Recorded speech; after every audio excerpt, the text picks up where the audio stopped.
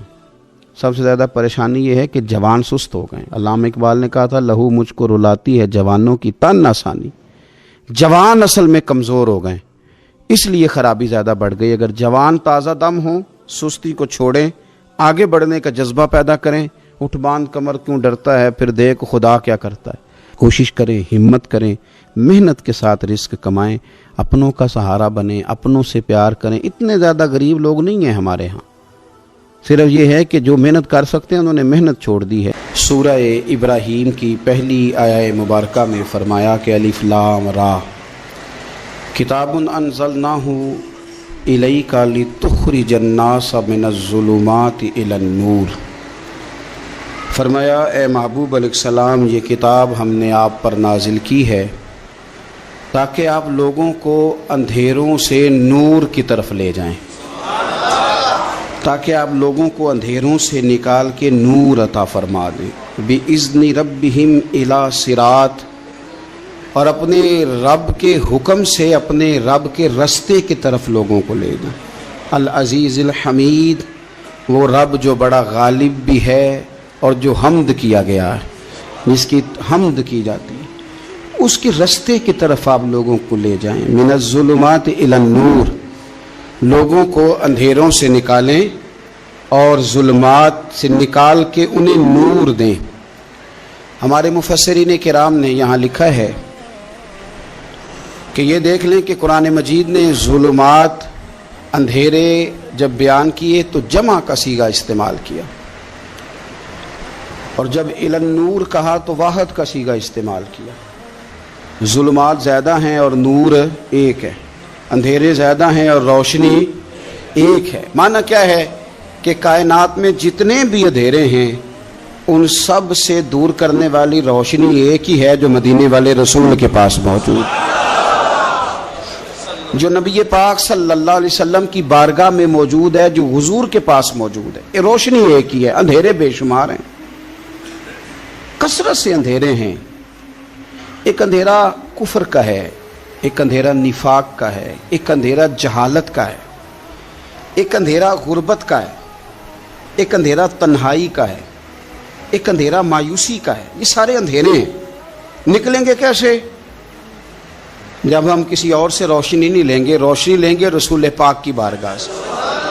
اعلیٰ حضرت فاضل بریلوی رحمۃ اللہ تعالیٰ علیہ نے نا ایک بات یہاں بیان فرمائی ہے، وہ بڑی عجیب اور بڑی انوکھی ہے. اعلیٰ حضرت فرماتے ہیں کہیں اور سے تم روشنی لو گے نا تو یہ پہر دو پہر رہے گی. یہ جتنی چاندنی، جتنی روشنی ہے، یہ ڈھل جاتی ہے، ڈھل رہی ہوتی ہے. یہ چاند کی جو چاندنی ہے نا، یہ ڈھلتی ہے، پورے عروج پہ جاتا ہے، پھر کم ہوتا ہے، پھر کم ہوتا ہے، پھر کم ہوتا ہے، پھر کم ہوتا ہے. فرماتے ہیں ایک روشنی ایسی ہے جو کبھی کم نہیں ہوتی، اور اس روشنی کا نام نور مصطفیٰ ہے صلی اللہ تعالی علیہ وسلم. فرمانے لگے ماہ مدینہ اپنی تجلی عطا کریں، اے ماہ مدینہ اپنی تجلی عطا کریں. یہ ڈھلتی چاندنی تو پہر دو پہر کی ہے. یہ جو ہمارے پاس چاند کی چاندنی ہے، یہ تو ڈھل رہی ہے، پہر دو پہر رہے گی. اے ماہ مدینہ آپ اپنی تجلی عطا. یا رسول اللہ، ایک اندھیرے سے نکلیں گے، دوسرے میں گم ہو جائیں گے، دوسرے سے نکلیں گے تو پتہ نہیں کون سا رستہ ملے گا. آپ مہربانی کریں، اے ماہ مدینہ ہمیں اپنی تجلی عطا کریں، آپ اپنا کرم فرمائیں. اندھیرے بہت سارے ہیں، نور ایک ہی ہے، نور ایک ہی ہے، اور اس نور کا نام محمد مصطفیٰ ہے صلی اللہ تعالی علیہ وسلم. نور ایک ہے. میرے عزیز، آپ جتنا مرضی بھاگ لیں، جتنا مرضی دوڑ لیں، جتنی مرضی آپ ترقی کر لیں، پڑھ لیں، جو مرضی کر لیں، اندھیرے پیچھا نہیں چھوڑتے. اس لیے کہ یہ اندھیرے گہرے ہیں، ان کے مختلف روپ ہیں، ان کے مختلف رنگ ہیں، یہ مختلف طرح کے اندھیرے ہیں. یہ آپ کا پیچھا تب چھوڑیں گے جب آپ نور مصطفیٰ سے روشنی حاصل کریں.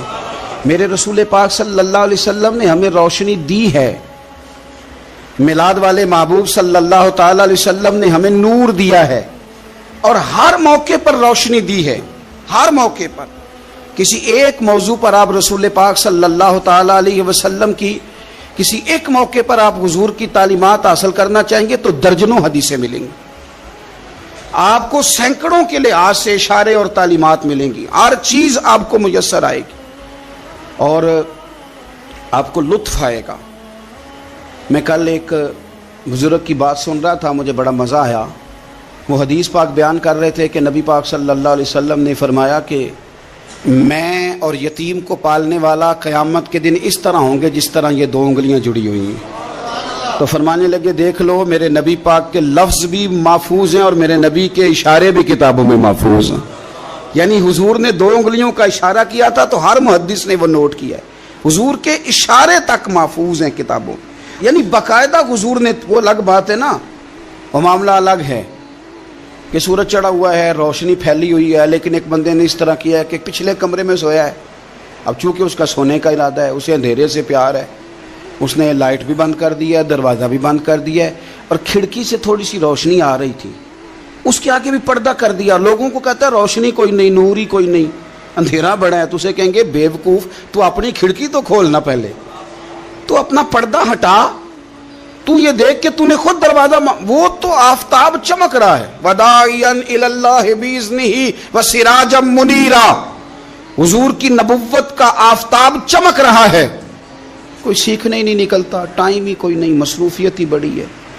نکاح کا ٹائم آیا تو ساری چیزیں سیکھ لیں، آداب نکاح نہیں سیکھے، قرآن و سنت نکاح کے بارے میں کیا فرماتے ہیں یہ نہیں سیکھے، سارے لوگ لگے ہوئے ہیں ڈیوٹی کرنے، شادی آ گئی، کپڑے بنا لو، لیکن جو میاں بیوی کے حقوق تھے وہ نہیں سیکھے کسی سے جا کے، تو شادی کے چوتھے دن ہی لڑائی شروع ہو گئی۔ اگر یہ آداب کا انداز کا پہلے سے پتا ہوتا تو گھر کپڑوں سے سکھی نہیں رہتا، ایک دوسرے کے ساتھ محبت ہو تو گھر سکھی رہتا ہے، تو جو اصل چیز تھی وہ سیکھی نہیں۔ یہی رویہ ہمارا سارے کاموں میں، محبوب نے جو ہمیں ہدایت عطا فرمائی تھی، جو روشنی دی تھی، ہم نے اس سے فائدہ نہیں لیا۔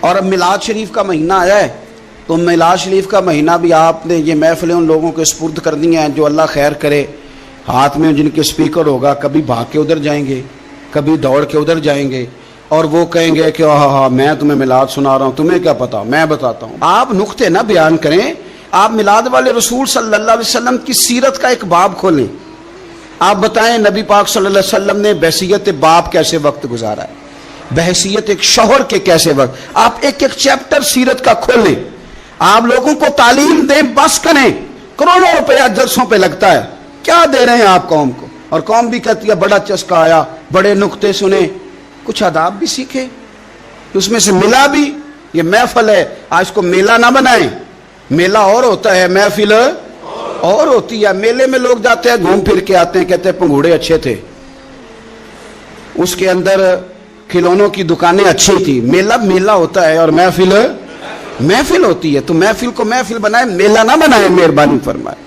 میرے عزیز، آپ میری بات پر غور کریں گے اور اسے یاد رکھیں گے، ایک تو ہے کہ ایز اے اسپیشل میرے نبی پاک نے تعلیمات، اور ایک یہ کہ حضور ویسے کسی سے گفتگو کریں تو اللہ اسے ہدایت عطا فرما دے۔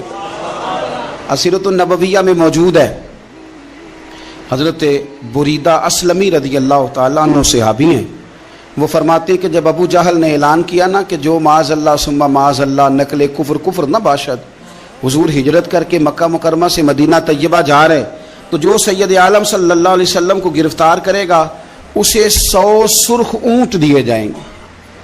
آج ہمارے زمانے میں سائیول نسل کی گائے بھینس بڑی مہنگی ہے، تو 100 گائیں وہاں سے لے آئیں تو کتنے کروڑ بنا۔ عرب میں سرخ اونٹ بڑا مہنگا تھا اور 100 ملے گا تو بڑے بڑے لوگوں کے لیے بڑا اچھا موقع مل گیا امیر بننے کا، تو بڑے لوگ بھاگے۔ بریدہ کہتے ہیں میں اکیلا نہیں، 70 بندے میں نے ساتھ لیے، چونکہ انعام ہی بہت تگڑا تھا، 70 بندے ساتھ لے کے میں گیا حضور کو گرفتار کرنے۔ تو مکہ مکرمہ سے کوئی 70-75 کلومیٹر کے فاصلے پر میں نے نبی پاک صلی اللہ علیہ وسلم اور جناب صدیق اکبر کو پا لیا۔ کہتے ہیں جب 70 سواروں کے ساتھ، ان کے ہاتھ میں نیزے ہیں، تلواریں ہیں، ان 70 سواروں کے ساتھ جب میں وہاں پہنچا اور جناب صدیق اکبر رضی اللہ تعالیٰ عنہ نے ہمیں آتے ہوئے دیکھا تو تھوڑا گھبرائے۔ کہتے ہیں صدیق اکبر گھبرا رہے تھے کہ 70-71 بندے آ گئے، پر حضور زیر لب تھوڑا تھوڑا مسکرا رہے تھے، حضور زیر لب تھوڑا تھوڑا مسکرا رہے تھے، اور نبی پاک صلی اللہ علیہ وسلم بڑے اطمینان کے ساتھ بیٹھے۔ بریدہ آ گئے اور جب آ کے کھڑے ہوئے نا تو حضور نے پوچھا تمہارا نام کیا ہے؟ ایک بندہ گرفتار کرنے آیا ہے، میں نے کہا کہ جب آپ کو بڑا ڈر چڑھا ہو تو روشنی مدینے والے رسول عطا کریں گے، چاروں جانب خوف ہو تو نور میرے نبی سے لے لو، انشاءاللہ دل ٹھنڈا ہو جائے گا۔ حضور نے نہ پوچھا تھا، بندہ پکڑنے آیا ہے، وہ آیا 70 بندے لے کے گرفتار کرنے، حضور پوچھتے ہیں تیرا نام کیا ہے؟ کہتے بریدہ، برد عربی میں ٹھنڈے کو کہتے ہیں۔ حضور جناب صدیق اکبر کی طرف دیکھ کے فرمانے لگے کوئی ڈرنے والی بات نہیں، یہ تو معاملہ ہی ٹھنڈا ہے سارا۔ حضور فرمانے لگے تیرا قبیلہ کون سا ہے؟ کہنے لگے حضور بنو اسلم۔ اسلم سلام، یہ سلامتی سے نکلیں۔ اس نے کہا بنو اسلم میں سے ہوں، تو حضور فرمانے لگے ابو بکر یہ اور مسئلہ ٹھیک ہو گیا، یہ تو معاملہ کوئی فتنے والا نہیں، یہ تو سارا کام ہی سلامتی والا ہے۔ حضور نے تیسرا سوال کیا اور آخری سوال کیا، فرمانے لگے بنو اسلم قبیلے کی تو بڑی شاخیں ہیں، تو کس شاخ سے؟ کہا حضور بنو سہم میں سے۔ سہم کا معنی حصہ۔ تو حضور فرمانے لگے تو فکر نہ کر، تجھے تیرا حصہ ملے گا۔ تو حضرت بریدہ کہتے ہیں میں نے کہا پھر آپ کا نام کیا ہے؟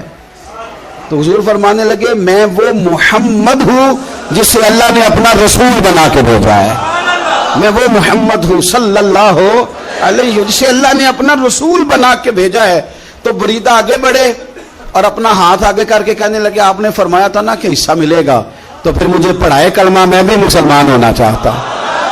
مل گیا حصہ۔ حضور روٹین کی بات چیت کریں تو اللہ ہدایت عطا کر دے، روٹین کی بات چیت کریں تو بھائی جو ایز اے اسپیشل حضور کا دین سیکھے، جو غور کر کے سیکھے، ہر پریشانی آپ کی، ہر، اور یار بندوں کی نہیں جانوروں کی بھی، صرف بندوں کی نہیں جانوروں کی بھی۔ ترغیب و ترہیب دیکھیے، اور اعلیٰ حضرت فاضل بریلوی رحمۃ اللہ علیہ کی الامن والاولا دیکھیے۔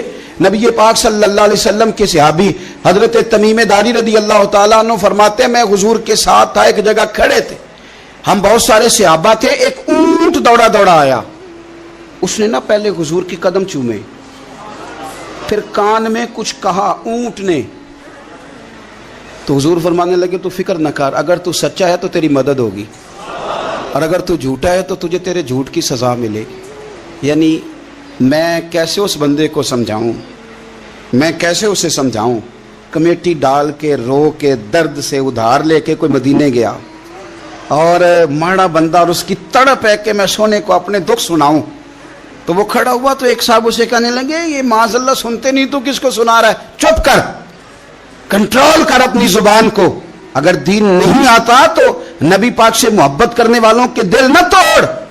جو رسول اونٹوں کی بولیاں بڑے خوب طریقے سے جانتے ہیں وہ اپنے غلاموں کی باتوں کو نہیں سنتے، یہ تو نے کیسی بات کر دی۔ اعلیٰ حضرت کہتے ہیں لب واہ ہے، آنکھیں بند ہیں، پھر بھی پھیلی ہیں جھولیاں، کہتے ہیں لب کھلے ہیں آنکھیں بند ہیں اور میری جھولی پھیلی ہے، میری جھولی، پتہ نہیں آپ کو بھی اتنا ہی مزہ آ رہا ہے جتنا مجھے آ رہا ہے کہ یہاں آپ سوچتے ہیں۔ کہتے ہیں لب واہ ہیں، آنکھیں بند ہیں، پھیلی ہیں جھولیاں۔ یہ بریلی کے امام شعر نہیں لکھتے، ساتھ ساتھ مزہ بھی لیتے۔ آپ ذرا اندازہ کیجیے بات کرنے کا، کہنے لگے میں کھڑا ہوں حضور کی جالی کے سامنے اور کیفیت میری یہ ہے کہ لب واہ ہے، آنکھیں بند ہیں، پھیلی ہیں جھولیاں۔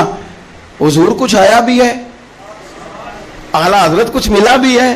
اب دیکھیں کسی کے سوال سے پہلے جواب دیتے ہیں، کہتے ہیں لب واہ ہیں، آنکھیں بند ہیں، پھیلی ہیں جھولیاں، اور کتنے مزے کی بھیک تیرے پاک در کی ہے، کتنے، اور خالی بھیک نہیں ملی، مزہ بھی بڑا ہی آیا ہے، یعنی وہاں سے لینے کا، بھیک لینے کا مزہ بھی، خود بھیک دیں خود ہی کہیں منگتے کا بھلا ہو۔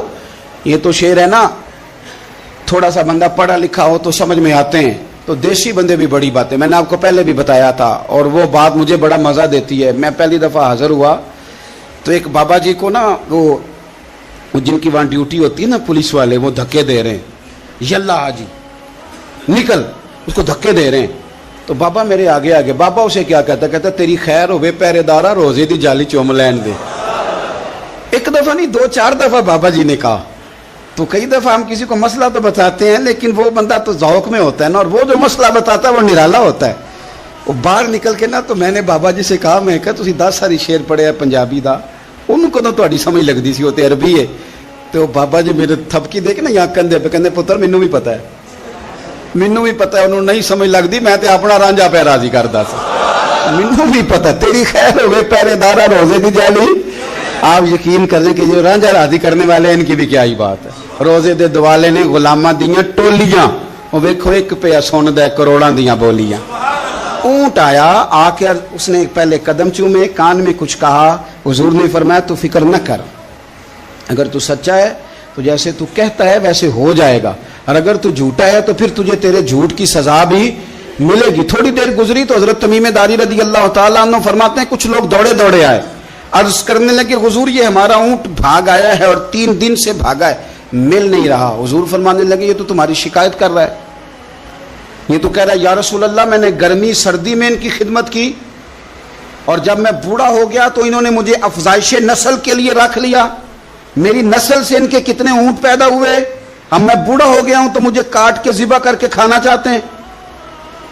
اس نے کان میں کہا، حضور نے ترجمہ کہہ کے بتایا، کریم رسول فرمانے لگے بولو تم کیا کہتے ہو؟ کہنے لگے سونیا جی جس نے جو آپ کو بتایا نا بالکل ہی سچ بتایا ہے۔ ابو داؤد شریف کی حدیث عرض کر رہا ہوں حضور بالکل ایسے ہی ہے، گرمی سردی میں اس نے کام کیا، پھر ہم نے اس سے بڑے افزائش نسل کا کام لیا، حضور ذبح کرنا چاہتے ہیں۔ تو نبی پاک فرمانے لگے اتنی جو خدمت کرے اس کا صلہ پھر چھری ہے، تم اچھا صلہ دے رہے ہو؟ کہنے لگے حضور ہم کچھ نہیں کہتے، ذبح بھی نہیں کرتے، آپ اس کو دے دیں۔ حضور فرمانے لگے اب نہیں میں تم پہ اعتماد کرتا، اس طرح کرو میرے ہاتھ بیچ دو۔ 100 دینار کا میرے نبی پاک نے اونٹ خرید لیا۔ حضور نے نہ اونٹ کو تھپکی دی، فرمایا جا تو آزاد ہے۔ اونٹ نے نا پتہ نہیں کیا باتیں کی، ایک بات کی تو حضور نے فرمایا آمین، دوسری کی تو کہا آمین، تیسری کی دعا کی تو کہا آمین، چوتھی بات اونٹ نے کی تو نبی پاک رو پڑے۔ اونٹ چلا گیا، صحابہ کہتے ہیں عرض کی یا رسول اللہ اونٹ نے کیا کہا ہے؟ تو حضور فرمانے لگے اس نے پہلی دفعہ یہ کہا ہے کہ یا رسول اللہ اللہ آپ کو میری طرف سے، اسلام کی طرف کے اور قرآن کی طرف سے بہترین صلہ عطا کرے۔ تو میں نے کہا آمین، اور پھر اس نے کہا دوسری دعا دی، اے اللہ کے پیارے رسول صلی اللہ علیہ وسلم جس طرح آپ نے آج میرا خوف دور کیا ہے، میں دعا کرتا ہوں اللہ آپ کی امت سے قیامت کا خوف دور کرے۔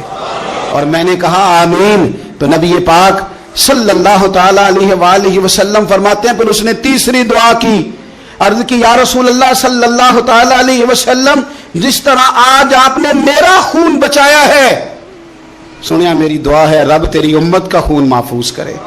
تو میں نے کہا آمین۔ حضور فرماتے ہیں پھر اس نے چوتھی دعا کی، یا رسول اللہ میری دعا ہے آپ کی امت لڑے نہ، جنگ و جدال نہ کرے، آپس میں گلے نہ کاٹے۔ تو حضور فرماتے ہیں میں نے آمین بھی کہا اور میں رو بھی پڑا، اس لیے کہ یہ دعا میں نے اپنے رب کریم سے مانگی تھی کہ اے اللہ میرے امتی لڑے نہیں، آپس میں لڑے نہیں۔ اور یارو بچے لڑتے ہیں، بچے لڑتے ہیں تو کیا باپ خوش ہوتا ہے؟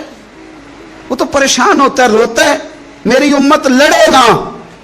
تو میرے رب کریم نے فرمایا محبوب یہ دعا مجھ سے نہ مانگیے، یہ خدا کی حکمت کا تقاضا ہے، یہ لڑیں گے۔ تو نبی پاک صلی اللہ علیہ وسلم فرماتے ہیں جب لڑائی کی بات کی تو میں نے پھر اس وقت میں آبدیدہ ہو گیا، میں رو پڑا، یہ نازک مسئلہ ہے، تکلیف والا ہے کہ یہ لڑیں گے، کچھ لوگ فرقے بنا لیں گے، الگ عقیدے گھڑ لیں گے اور سچے سچے مسلمانوں سے لڑیں گے۔ میرے بھائی یاد رکھ لیں کہ رسول پاک تو جانور اندھیرے میں ڈوب جائے تو نکال دیتے ہیں، تو امتی کیوں کہیں اور روشنی تلاش کرتا پھرتا ہے؟ وہ روز کہے کہ ماہ مدینہ اپنی تجلی عطا کرے۔ یہ ڈھلتی چاندنی تو پہر دو پہر کی ہے، میرے رسول پاک صلی اللہ علیہ وسلم ہر ایک کا خوف دور کرتے، ہر ایک کی پریشانی دور کرتے، ہر ایک کو حضور نوازتے، ہر ایک پر کرم نوازی۔ حضرت مولا علی شیر خدا رضی اللہ تعالیٰ عنہ ارشاد فرماتے ہیں کہ ایک عرابی نبی پاک صلی اللہ علیہ وسلم کی بارگاہ میں آیا اور اس نے بار بار سوال کیا، بار بار حضور سے سوال کرنے لگا۔ سرکار کی عادت تھی کہ جب آپ کی طبیعت مبارک، مزاج مبارک بڑا ٹھنڈا ہوتا تھا تو آپ سوالوں کے جواب دیتے، اور جب کوئی سوال کا جواب نہ دینا چاہتے تو خاموش ہو جاتے، لیکن اس نے بار بار اصرار کیا نا۔ یہ مجموع الزوائد میں حدیث موجود ہے، راوی ہے مولا علی شیر خدا۔ دیکھیں حضور کا نور دینے کا شوق کتنا ہے۔ نبی پاک صلی اللہ تعالی علیہ وسلم سے جب اس اعرابی نے بار بار سوال کیا نا تو پھر حضور خود فرمانے لگے چل پھر مانگ تو کیا مانگتا ہے۔ مولا علی فرماتے ہمیں بڑا رشک آیا، ہمیں بڑا ناز آیا، ہم نے کہا کیا بات ہے؟ حضور نے فرمایا مانگ کیا مانگتا ہے؟ اب یہ نبی پاک سے جنت مانگے گا۔ اور دنیا میں بیٹھے بیٹھے اپنے لیے جنت کی ٹکٹ بک کرا لے گا, اپنے لیے یہ جنت کے اندر بہترین محل اپنے لیے الاٹ کرا لے گا. لیکن بڑا ہی بولا تھا. میں کیا کروں, آج بھی اس طرح کے بھولے بے شمار ہیں. عقیدت سے جاتے ہیں, کامل شیخ کے پاس جاتے ہیں, مانگتے کیا ہیں جا کے دنیا کی دولت, یعنی کاروبار نہیں چلتا. یہ تو بات کسی سیٹ سے بھی کر لیتے تو اچھے کاروبار کا مشورہ دے دیتے. تم کسی درویش کے پاس گئے تھے تو اس سے مصطفیٰ کی نظر کرم مانگنی تھی, اس سے اللہ کی رحمت کا سوال کرنا تھا, اس سے کہنا تھا کہ ایک خیر کی نظر ڈالیں, انظرنا, یہ کہنا چاہیے تھا. یہاں کیا انداز ہے, عام دام برسر مطلب. مولا علی شیر خدا فرماتے ہیں ہمارا خیال تھا جنت مانگے گا, پر بڑا بھولا آدمی تھا. کہنے لگا یا رسول اللہ صلی اللہ علیہ وسلم میں نے سفر کرنا ہے, مجھے سواری کے لیے ایک اونٹ دے دیں.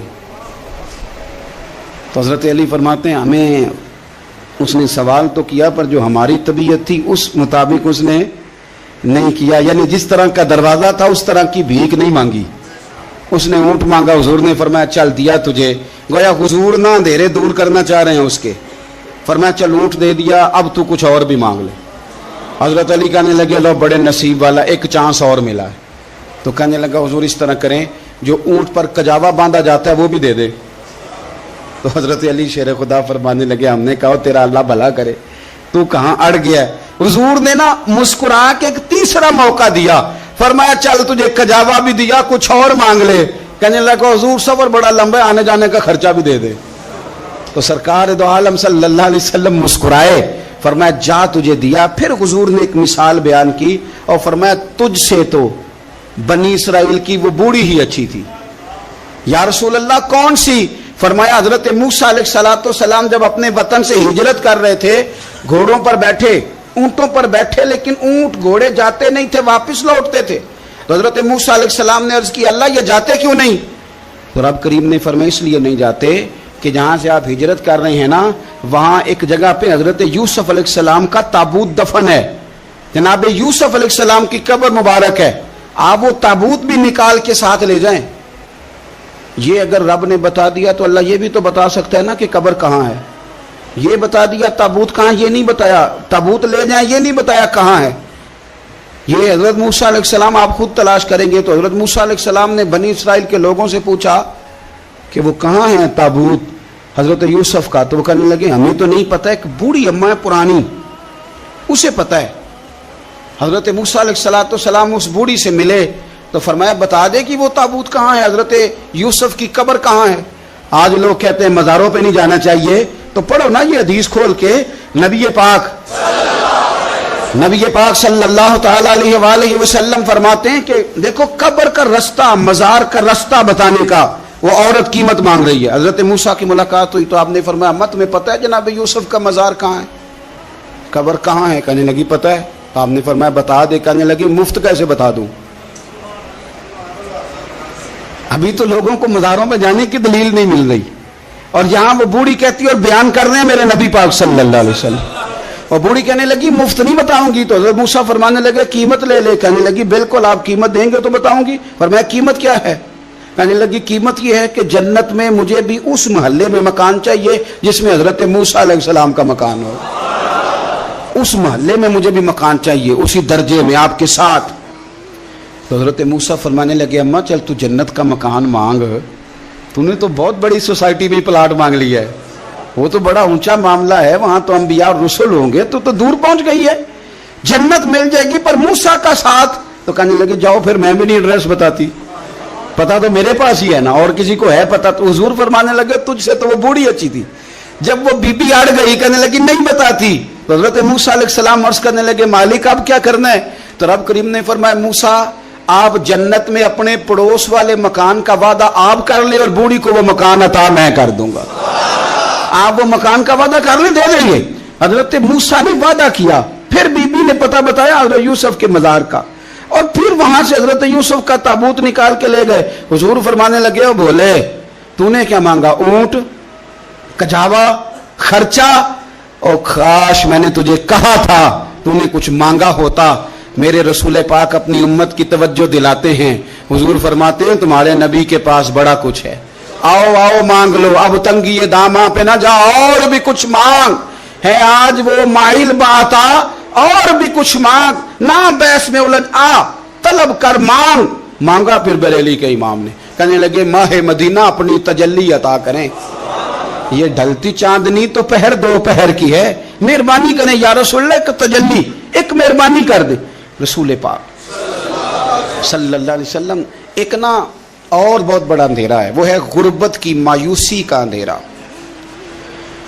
میرا دل کرتا ہے کہ میں اپیل کروں حکومت وقت سے کہ بڑا کچھ مناتے ہو، میرے نبی کا میلاد عالمی طور پر مناؤ، اور انہیں بتاؤ کہ رسول پاک صلی اللہ علیہ وسلم نے یہ نہیں فرمایا کہ ہم ہر غریب کو امیر کریں گے، بلکہ میرے نبی نے یہ کہا ہے کہ ہم غریب کو عزت اتنی دے دیں گے، غریب کو عزت اتنی دے دیں گے۔